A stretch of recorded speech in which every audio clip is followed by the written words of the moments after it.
Olá pessoal, tá no ar mais um episódio do Cast for Closer, seu podcast para dominar inside sales e colocar suas metas no bolso. O convidado de hoje é um convidado muito especial, ele não é do Brasil, então a gente já vai mudar o idioma oficial do podcast para o inglês para que ele nos entenda. Our guest here is Aaron Ross. As his LinkedIn profile says, he's dad of 11, author of Predictable Revenue and From Impossible to Inevitable. Aaron is bringing a ton of news to Brazil, and we will talk about it later. Aaron, we are really happy to have you here with us for the first time. How are you? I'm doing great. Thank you, Diego. Aaron, last time I saw you on stage, you were also a fan of big motorcycles. Do you like them yet? Oh, yeah. No, we definitely love motorcycles. Yeah, Kawasaki Ninjas and so. And some of my kids, getting some of them into motorcycles when we can. So some love them, some a little scared of them. I think so. My father also has a big motorcycle, but it's a big trail motorcycle, so it doesn't scare me a lot, but a little bit. Yeah. Well, once you, like anything else, including starting a company or getting a promotion, once you get used to it, it's a lot less scary than you thought it would be. Yes. It requires practice, but you lose the fear. Yep. Hey, by the way, you got to throw out now the books are out in Portuguese, titles, the Brazilian titles. Yeah. So we have the Receita Previsível e Hipercrescimento here in Brazil, translated also to Portuguese. So thanks a lot for reminding us. The books are in Portuguese for everyone to read, right? Mm-hmm. Finally. Yeah, finally. We were expecting that. So the theme here today is Aaron Ross's sales lessons learned. We'll talk with him about a lot of things he learned, he did right and wrong. So Aaron, our first question is, when we talk about ideal customer profile, there seems to be a war around it, from marketing to sales and reaching customer success. So how can a company end this cycle and agree more on its specific ICP? Yep. Well, again, my books, what I write about is, like you said, an ideal customer profile. And yes. One of the big mistakes companies make, especially early entrepreneurs, but large companies make it too, is trying to sell and market to too many types of customers. And they're afraid of missing out, or it can be hard to be disciplined enough to focus and be very specific on the kinds of customers that are more likely to buy. They're more likely to need what you've got. Because if you're selling to companies where we say that, are you a need to have or are you a nice to have? And at least in business to business, if you're a nice to have, you'll waste all your time, money, and energy marketing and selling to people who don't buy. So being very specific about your ideal customer profile helps you, basically make more money with what you spend. And it's important to understand that you can have more than one kind of ideal customer. So like you said, let's talk about, if you have a head of marketing and they're trying to market to a broad type, to lots of kinds of customers, it might be okay for them to have, for their ideal customers could span from large and to small. That might be fine. But in sales, especially if you're talking about like prospecting, like outbound prospecting, which is my specialty, your outbound prospecting ideal customer profile or ideal target, that will be different. It'll be even more specific, more narrow. Sure. So in marketing can be using a shotgun, but the sales prospectors, salespeople should be using more of a sniper approach, be very targeted with who they're going after. So I think that's one of the places sales and marketing can come together, is agreeing they don't have to have the exact same, they should cooperate, but they don't have to have the same ideal customer profile for all the campaigns, for every campaign everybody runs. Yeah, it makes sense. We are seeing here in Brazil a lot of companies struggling with that. We just recorded some podcasts through a material on how to find the right lead and throw them at the right time to the sales area. And we're seeing the metrics, they show you're not talking to the right person. Your sales cycle, your closing rates, they all go down when you're too broad, right? Yes. It's a natural consequence. Either targeting the wrong types of companies who are interested but they don't need it, or if you're talking to the wrong person or you said you're not talking to, if you need to sell to the VP of IT and you're only talking to the director, yes, that will slow things down too. Yeah, you mentioned in your first answer, and it connects with our second question. If we take a look at HubSpot's research, State of Inbound, the main challenge in sales is getting a response from prospect, mentioned 38% of the times. So it connects with your previous answer. So what are we missing here, or in the US or in Brazil, that you know a little bit more now? Is it the cadence, the time to approach a lead? So there's not one. There's a lot of frustration. Yes. For salespeople to say, hey, my prospects, my customers aren't responding to me. I want them to respond. And there's not one answer. So first, like everything in life, there's not one simple answer. But it's important to understand that it tends to be a combination of a lot of salespeople don't follow up enough. Like they're afraid to send another email. They're afraid to make another phone call. Because you're afraid, I don't want to bug that person. You're not, what I say is you're not going to annoy them unless you're say, being annoying. In other words, you can send more emails, you can make more phone calls to them, and you can do it in a friendly, helpful way. Yeah, friendly, makes sense. Manner. Or you could do it in a way which is, like the way that people do it doesn't feel good. All right, so that's one way you can choose to rethink it. Another is, are you reaching out to them, whether it's, again, phone or email? The way you do it, is it all about you? Is it sort of selfish? Or is there any value to them in responding? So it's just a little harder, which is when you're emailing them to them. Also, I think here in the States, too, people tend to get trained. We just know that if we don't respond now, it's like they'll just email saying later, so we can just... It's like the salespeople can be seen as an automatic reminder system that's sort of free. They'll just remind us later. Yeah, it's interesting. Right? Yeah, right. So it's like, I don't know, if I don't respond now, he'll just email me later, so I don't have to think about it. So I think part of that is salespeople thinking about how can I write this in a way which is either interesting or simple, like make it really simple to answer, or is there something interesting about it, or include like a little bit of new information? Do something in it so there's some value for the person who's getting it. Yes. Rather than, where are you? Like, are you ready? Are you ready? Where's the contract? Are you ready to talk? Can you talk to me? Can you talk to me? So. Yeah. We were reading this research that most of the sales happen after 8 or 9 touch points, and salespeople usually do 1, 2. So we are leaving a lot of money in the table, right? Yes. Too many salespeople, it's by far, most salespeople don't follow up enough, right? I mean, of course, there's some that might do too much, but that's very rare. The biggest problem is salespeople don't do enough follow-up. Yeah, maybe it's the fear of being denied. I don't know. It's psychological sometimes. It hits me, Yeah, it's supposed to say, well, I don't want to bug them. I don't want to annoy them. But more people, like the right prospects, tend to thank you, like, I'm sorry, I forgot. Thanks for reminding me about this. Yeah. So we were talking about salespeople, and another very important aspect on inside sales is hiring well. Some specialists like Mark Roberge even considered it the most important activity in sales. What are your tips on how to hire A players for my business? That's a great question. And he's right. Ultimately, over the long term, your people are what define your people and culture define the success of your company.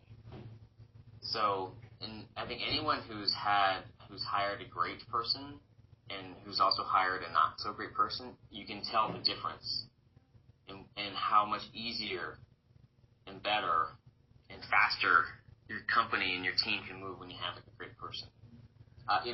We found a great person with Eduardo Muller, who's running Universidade Previsível here in Brazil, and it's just like he's amazing. Yeah.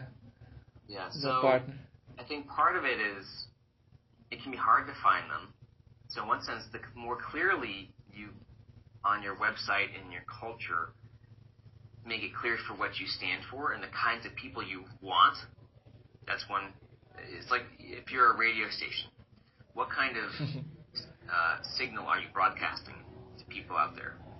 That's one part. But I think what I would say is I like systems. I like predictability in sales and other places.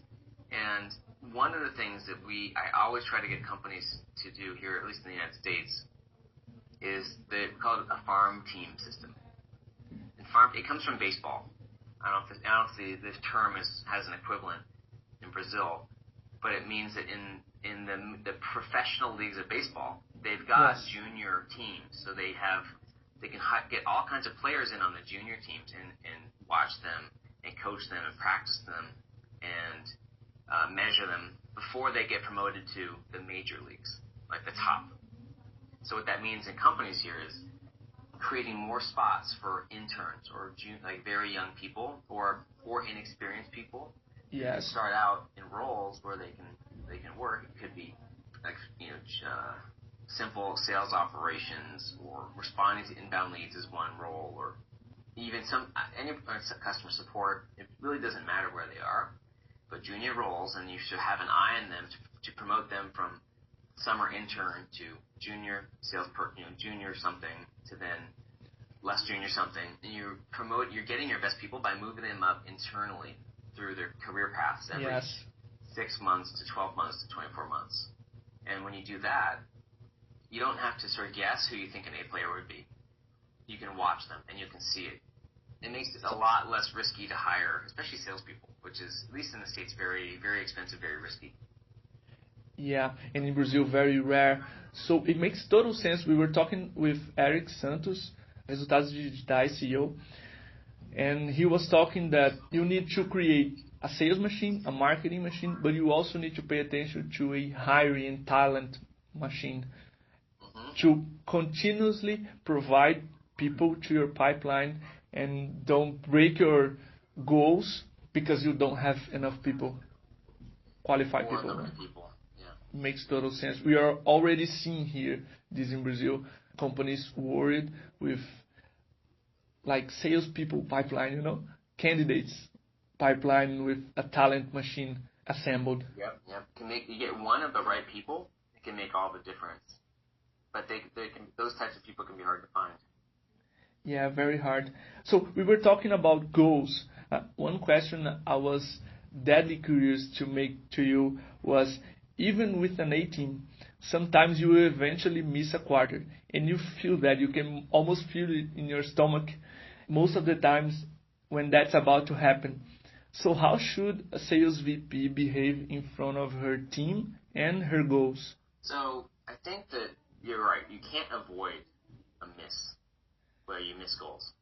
And in fact, especially if you have to miss goals if you're starting a company. If you're always hitting your goals, you're probably playing it too safe. And too slow. Yeah. Now, it's a bit different for public companies, like in the stock market. But I doubt there's many that listening here. So Elon Musk, who here started a company called SpaceX, right? And he started Tesla and Solar City and so on. There's a story about him. And SpaceX, which is the space company, they had built and flown 3 rockets. I think it was 3, and they all exploded. And I believe it was either the 3rd, it might have been the 4th rocket. Anyway, they basically could afford one more rocket launch, or else the company either had to be successful to prove they could do it, or if the rocket exploded again, then they were going to have to shut down the company. Yeah. So this is the 3rd launch. If this failed, they only had one more left. Anyway, it was basically like life or death for the company. So they had one more after this. So the rocket went up. And the rocket exploded. And they had one more shot after this. And he said, "Look, people, everyone was, of course, depressed because they worked for years on this for one launch. And something effective, look, this happens. Of course it's depressing, but we're going to fix it. We're going to do it." And he was very inspiring to them in that moment. Saying it's okay to miss a goal, but we're going to do this anyway. We're going to learn from it and get better at it. and not treating it as, it's only a failure if you treat it as a failure. If you treat a missed goal as an opportunity to learn and get better, you can use it as an advantage. So it's more your attitude than it is the fact of what happened that helps inspire. Does the team feel empowered by it, or do they go home and feel depressed and stay depressed? Because everyone, look, it doesn't feel good to miss a goal, but you sort of, all right, I'll be sad for an hour, I'll be sad for a day, but then I gotta pick myself up and move on. Yes. And it's okay to be honest about that. Yeah, I think it all comes down to mentality, right? As you were saying, I just remember a famous volleyball coach here in Brazil that used to say that we only learn enough from defeats. We never learn enough from victories. So he never disliked a defeat, because that's a terrific opportunity to learn, to improve. And I read his book, and as you were saying, it reminded me this mentality. That's true. Well, if you think back, think about, the worst parts of your life versus happy times. Which ones did you learn more from? Just right after bad moments. Yeah. So it doesn't feel good. It's hard to say, oh, okay, wow, some of the best parts of my life actually when I made big mistakes and I learned from it. That's why I'm a better person. So it's hard to go, wow, I'm going to go try to have horrible parts. Now I'm going to go find horrible situations for my life. It doesn't, you still want it to be easy, but, so the companies grow, people grow through challenge, and especially the level of challenge, which is extreme challenge, which you think you're going to fail, but then you either, it stresses you, but doesn't break you. Yeah. Your tenacity, right? Even for me, I think two things I learned some of the most about were when I had a marriage fail and a company fail. So it just took me time to get over those, but that's one of the reasons predictable revenue was created, because I had a company fail before I went to Salesforce, and that's why I realized I wanted to learn about sales. That's what drove me to learn about sales, which is a big reason why I'm here today. Yeah, it's pretty inspiring. Thanks for the answer. And that was painful. I remember Friday nights, I'd go home and just I would drink, some kind of cocktail and play video games just to take my mind off my situation during the week. I was so, I don't want to say depressed, I was just beat down. It was horrible. Exhausted, right? Aaron, we pulled some questions from our experts, and I really loved one from Diego Gomes about the predictable approach. In which situations you think wouldn't it work, and why do you think so? To do outbound prospecting? Yes. So, one thing I've learned is that for most businesses, outbound prospecting can work. Yeah. It's about how you apply it. So, for example, if you sell, first of all, the businesses that it works the best for, right out of the book, tend to be companies that are, of course, business to business. You've got salespeople, and the companies that the customers are worth to you. You have some segment of customer, some type of customer that's probably worth at least $5,000 or $10,000 in lifetime value. Yeah. Right. So in the States, I would say $10,000 or $20,000 in lifetime value.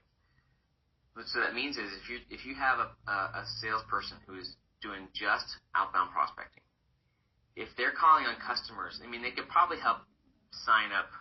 They could probably help sign up 1, 2, 3 customers a month. If those customers are paying you $10 a month, you're not going to make money.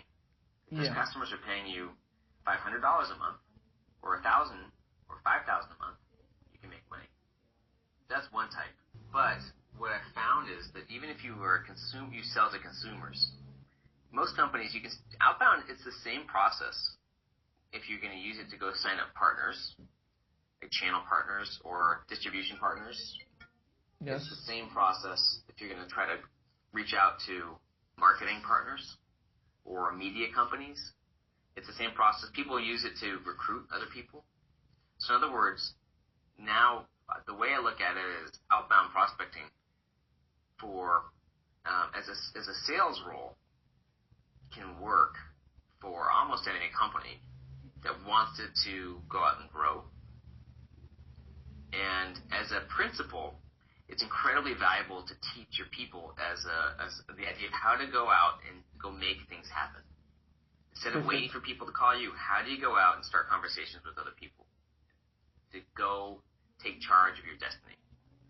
So a lot of salespeople, whether it's at Salesforce.com with the companies, what I've seen happen time and again is the salespeople that started as prospectors or who really did the prospecting role seriously end up being more successful in their career than everyone else.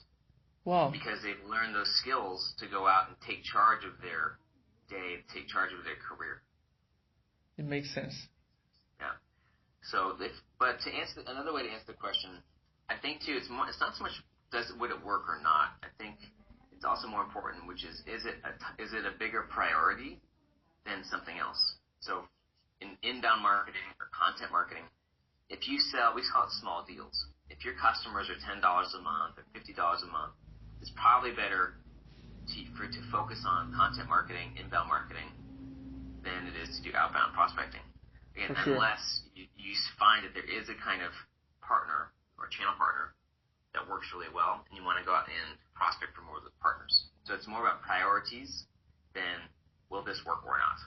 It makes sense. We were talking to Trish Bertuzzi. She was warning our audience about the size of your ACV or your average ticket to specialized teams to do outbound or not. So it kind of mixes with your answer. Yeah. So I guess one more idea is that sales specialization is the best way to make your sales teams, your teams work better. Yeah. And this is the idea in both the Receita Previsível and Hipercrescimento and other books. And so let me repeat because it's so important. It means that if you have salespeople, and what people did for a long time, for, 200 years, is I have 10 salespeople or 1,000 salespeople, and they do their own prospecting for themselves. They sign up the new customers for themselves, and they probably also manage customers. Yeah. And it's work, but it's for almost every company. If you have salespeople, it will make sense to restructure them into specialists, right? So that means prospectors who prospect, if that's something that's important. If you have inbound leads, you'd have sort of inbound lead responders. Yes. A separate role would be salespeople who just sign new business, and a separate role or multiple roles would be everyone who handles the customers after they've signed. So that could be salespeople who have quotas for upselling. It could be customer success. It could be services. So those are all different roles. And what happens is I can't tell you how many notes I've got or people who said, when I did this, my sales doubled. Yeah. Things got twice as good. And it's almost, so there are exceptions, which I'll get to in a second, but and the way you do it, the books talk about 4 core roles. So they're the outbound prospectors, inbound lead responders, new business sales people or closers, and sort of post-sales. You might only do 3 or 2, or the idea is focus. The important idea is that they're doing fewer things better. Now, I don't know any sports team in the world. There's probably one out there, but I don't know what it is, where everyone on the team does everything, right? In soccer, you've got attackers, you've got defenders, you've got a goalie, right? In every sport. In your company, in your engineering, you've got front-end developers, database developers, QA. So why don't we do that in sales? I think it's just habit and legacy, but it's not the way to do it. Now, I'm sorry, where one salesperson does everything, prospect, or get leads, close, manage customers, not the best way. I will say the exception. If your sale is so simple, it's like 1 call or 2 calls, then it doesn't make sense to pass people back and forth. So yeah, that's, so for example, I know there's a company here in the United States who was a client called Clio, and they had sort of large customers. They sell to law firms. And so they had one team, they had 3 teams here. There was prospectors who would prospect to get leads at big for these larger law firms, and closers who close them. And then they had like a small business team that responded to leads from the website and did the closing, the selling too, because the deals were so simple and so fast.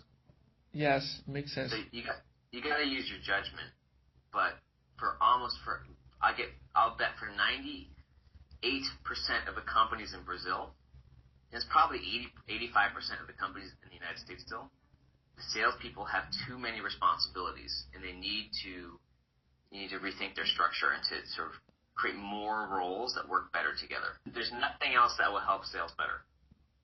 Yeah, it makes sense here to unload some of the workload, right? Yeah, they're doing too many things and they're juggling and they're not. Here it's like people, they just can't do that many things well. I don't know if it's 1 out of 10 or 1 out of 15 or 1 out of 20 salespeople can do everything well. They can prospect and close, but you can't build a team out of them. So you can't. And so you have to be successful to be able to grow and to do it well. You have to specialize your sales roles this way, in a way that makes sense for you and your customers. Yeah, it makes sense. The only thing Trish talked about was when the sales was, like you said, too simple. You reach the decision maker simply enough. Maybe you won't need an SDR and a specialized team, but as you were saying, there's too much of workload on them. Yep. Yeah. So Aaron, my final and last request. You are launching Predictable Universidade Previsível here in Brazil. Can you explain it to our audience who's eager to reach their goals? Yeah. So here in the United States, we call it Predictable University. Yes. And there, of course, Universidade Previsível, if I got that right. Yeah, you're getting better. And this is so in the States we do we're an outbound success company. So we want to help companies grow sales much faster by creating an outbound prospecting program or team there. And the university it's like the day-to-day, the training of all the day-to-day things that someone who's prospecting needs to do. How to send an email, how to get contact information, how to make a phone call, how to measure yourself, how do you prospect. And it's been very, very successful in training people, whether it's salespeople who are prospecting part-time or especially like new salespeople who are going to be prospecting full-time. How do you prospect? And how do you do it well? And how do you do it in a predictable way so that you have some confidence in the system you're doing? And you're going to be able to be successful at it. It's different. Today, like everything seems to be, all the training, it's either workshops in person or like recorded videos, and we're not a fan. I like in-person workshops, but we have customers all over the world, and I'm just not a big fan of people watching videos. So the way what's very important to us, people are very important to us. Like success of our students is very important, and so the way we do it is it's actually a month of 4 times a week for just a half hour a day, live training, live lessons. So it's very interactive with our students. Talk to them, coach them through they have projects they go through. And so we've had a surprisingly high or shockingly high success rate with students who start it and they complete it and they do well. Great. It seems to be very hands-on, right? Yeah, it is. We really take the time to make sure the students get what they need. And it is virtual, right? So it's done over webinars. And that way students also get to meet each other and they talk to each other and help each other and not just us. So it's each class tends to be a small community as well. And we will do some live events. Like I'm sure we'll do a Predictable Revenue or Receita Previsível conference or summit at some point. I don't know if in the next 6 months or longer, because I really believe it's important to get people together in person. But right now, even getting these the students talking to each other live, and to the students live, to the teachers live and us, and we get to know them, it really makes it it's been very successful in terms of high graduation rates and high success rates for people going through the program. Compared to anything else I've seen. I have no doubt. It's the best outbound training program in the world. especially for the price. Very nice. We are supporting here Eduardo, so we'll link the Universidade Previsível website here in the description of this podcast. So if you guys who are listening now, please enroll and support us with this. It's also where our Portuguese content. So Eduardo Muller, who did the Vendas B2B conference. Yes. So the Portuguese content comes out through, this is our main site in Brazil. Yes. That place. Also, sometimes supporters, like, Rock Content's a big fan, and Resultados, and got a bunch of companies who also promote the things. But the university's site is probably the best place to get our updates and content. Yeah, very nice. Aaron, I would like to thank you for your time, for being here with us. It was a great episode. I'm sure the audience will like it too. Yeah, thank you very much. I appreciate it. And so I love Brazil. I'll be coming down in August, and again, it's actually my favorite country outside the United States, because there's just so much excitement and so much growth, and there's a big movement there to get better at growing companies, sales, and people, and I think there's a lot of promise and opportunity for the whole country of Brazil. So for sure, we've seen that. Thanks a lot again, and see you. Bye-bye. Thanks, Diego.